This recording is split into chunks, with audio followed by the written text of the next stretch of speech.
एक छोटे से गांव में एक गरीब किसान रहता था। उसका नाम अली था। अली बहुत मेहनती और ईमानदार आदमी था, मगर किस्मत ने उसका साथ कम ही दिया था। उसके पास थोड़ी सी जमीन थी जिस पर वो दिन रात मेहनत करता, लेकिन फसल अक्सर अच्छी नहीं होती थी। कभी बारिश कम हो जाती, कभी कीड़े फसल को खराब कर देते। फिर भी अली कभी हिम्मत नहीं हारता था। अली की एक बीवी और 2 छोटे बच्चे थे।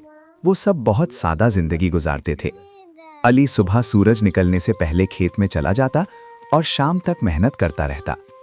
एक दिन जब अली अपने खेत में हल चला रहा था तो उसे एक जख्मी कबूतर नजर आया। कबूतर जमीन पर बैठा था और उसके पर में चोट लगी हुई थी। अली ने हल रोक दिया और आहिस्ता आहिस्ता कबूतर के पास गया। उसने बड़ी नरमी से कबूतर को उठाया और कहा, बेचारे परिंदे, तुम्हें क्या हुआ? अली उसे अपने घर ले आया। उसने कबूतर के पर को साफ किया और उस पर मरहम लगाई। चंद दिन तक वो कबूतर की बड़ी मोहब्बत से देखभाल करता रहा। अली के बच्चे भी उस कबूतर को बहुत पसंद करने लगे थे।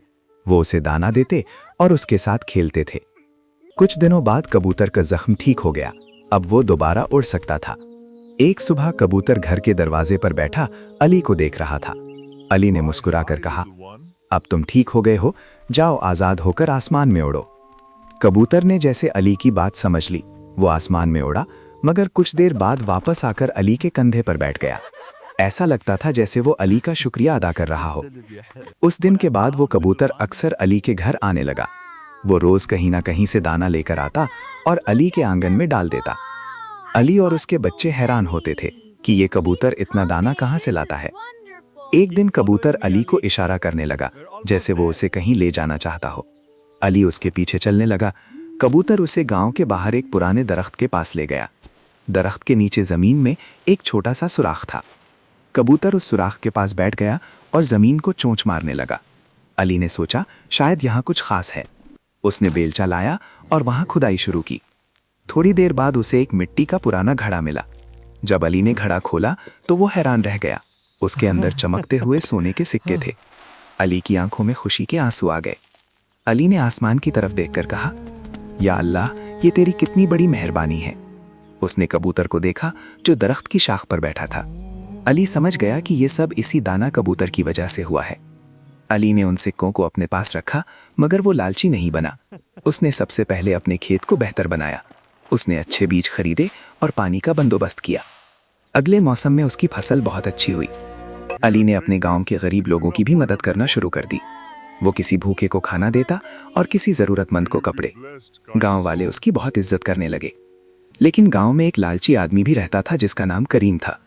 जब उसने देखा कि अली अचानक खुशहाल हो गया है तो वो हैरान हो गया। उसने सोचा, जरूर इसके पास कोई राज है। एक दिन करीम अली के घर आया और बोला, भाई अली, तुम पहले तो बहुत गरीब थे, अचानक इतने खुशहाल कैसे हो गए? अली सादा दिल आदमी था। उसने सारी बात सच सच बता दी कि कैसे उसने जख्मी कबूतर की मदद की और फिर कबूतर उसे खजाने तक ले गया। ये सुनकर करीम के दिल में लालच आ गया। उसने सोचा, अगर मैं भी किसी कबूतर को पकड़ूं तो शायद मुझे भी खजाना मिल जाए। अगले दिन करीम ने एक जाल लगाया और एक बेगुनाह कबूतर को पकड़ लिया। उसने कबूतर को कैद कर लिया और उससे कहा, अगर तुम मुझे खजाने तक ले जाओगे तो मैं तुम्हें आजाद कर दूंगा। मगर वो कबूतर आम सा परिंदा था, कोई दाना या खास कबूतर नहीं था। वो डर के मारे इधर उधर फड़फड़ाता रहा। करीम गुस्से में आ गया। उसने कबूतर को छोड़ दिया, मगर उसका दिल और ज्यादा लालची हो गया। वो कई दिनों तक जंगल में खजाना ढूंढता रहा, मगर उसे कुछ नहीं मिला। आखिरकार वो थक हार कर घर वापस आ गया। इधर अली अपनी मेहनत और नेकी से दिन ब दिन कामयाब होता जा रहा था। दाना कबूतर भी कभी कभी उसके घर आ जाता और अली के बच्चे खुशी से उसे दाना खिलाते थे। एक दिन अली ने अपने बच्चों से कहा, हमें हमेशा याद रखना चाहिए कि किसी की मदद करना बहुत बड़ी नेकी है। हमने उस कबूतर की मदद की थी और अल्लाह ने हमें इसका अजर दिया। बच्चे मुस्कुराकर बोले, अब्बू, हम भी हमेशा जानवरों और लोगों के साथ मेहरबानी करेंगे। कबूतर आसमान में ऊंचा उड़ा और जैसे उनकी बात सुनकर खुश हो रहा था। सबक: जो लोग दूसरों के साथ मेहरबानी और नेकी करते हैं, अल्लाह उनकी मदद जरूर करता है। लालच इंसान को कभी कामयाबी नहीं देता, मगर अच्छाई हमेशा अच्छा फल देती है।